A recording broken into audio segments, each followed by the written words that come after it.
আসসালামু আলাইকুম প্রিয় ভিউয়ার্স, কেমন আছেন সবাই? আশা করি সবাই অনেক ভালো আছেন। তো বন্ধুরা, 17ই মার্চ তো চলেই আসছে। আমাদের বঙ্গবন্ধু শেখ মুজিবুর রহমান সাহেবের জন্মের 100 বছর পূর্ণ হতে যাচ্ছে এবং তার জন্মের 100 বছর পূর্তিতে এক জমজমাট আয়োজনও করা হচ্ছে। তো বন্ধুরা, চলুন জেনে আসি বঙ্গবন্ধু শেখ মুজিবুর রহমান সাহেবের জন্মের এক করুণ ইতিহাস। আরও 100 বছর পূর্বের কথা। তৎকালীন সময়ে কলকাতার সিভিল কোর্টের এক হিন্দু উকিল ছিল মিস্টার চণ্ডীদাস। তার এক মেয়ে ছিল গৌরীবালা দাস।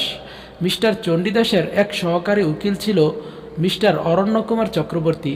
সে চণ্ডীদাসের কলকাতার বাসায় নিয়মিত যাতায়াত করত। আর এই সুবাদে চণ্ডীদাসের মেয়ে গৌরীবালার সাথে অরণ্যকুমার চক্রবর্তীর এক অবৈধ সম্পর্ক গড়ে ওঠে।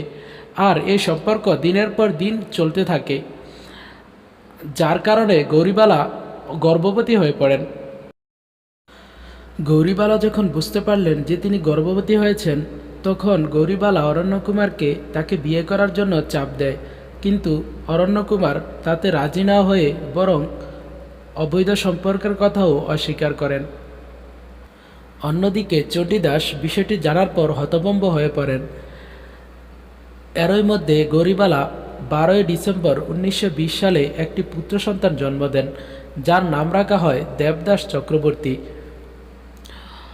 চণ্ডীদাস অরণ্যকুমার চক্রবর্তীকে গৌরীবালাকে উঠিয়ে নেওয়ার জন্য চাপ দিতে থাকে, কিন্তু অরণ্যকুমার তাতে রাজি হন না।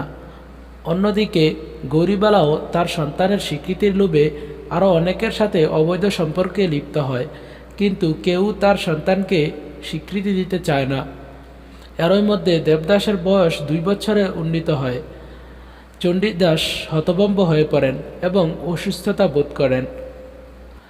দেবদাসের বয়স যখন 3, তখন চণ্ডীদাসের এক মুহুরী শেখ ফজলুর রহমান বাধ্য হয়েই গৌরীবালাকে বিয়ে করেন। আর শেখ ফজলুর রহমান যেহেতু ছিল মুসলিম, সেহেতু গৌরীবালার নাম হয় সালেহা বেগম, আর তার সন্তান তথা দেবদাসের নাম হয় শেখ মুজিবুর রহমান, অর্থাৎ আমাদের বঙ্গবন্ধু শেখ মুজিবুর রহমান। 1923 সালের 10ই নভেম্বর কলকাতার সিভিল কোর্টে এই ঘটনার উপর 2জন ব্যক্তির স্বাক্ষর নেওয়া হয়েছিল। 1 জনাব আব্দুর রহমান সাফায়াত ও 2 শ্রী অনিল কুমার বিশ্বাস। তো বন্ধুরা, এ ছিল আমাদের বঙ্গবন্ধু শেখ মুজিবুর রহমান সাহেবের জন্মের করুণ ইতিহাস। ভিডিওটি ভালো লাগলে লাইক, কমেন্ট ও শেয়ার করবেন এবং সাবস্ক্রাইব করতে একদম ভুলবেন না।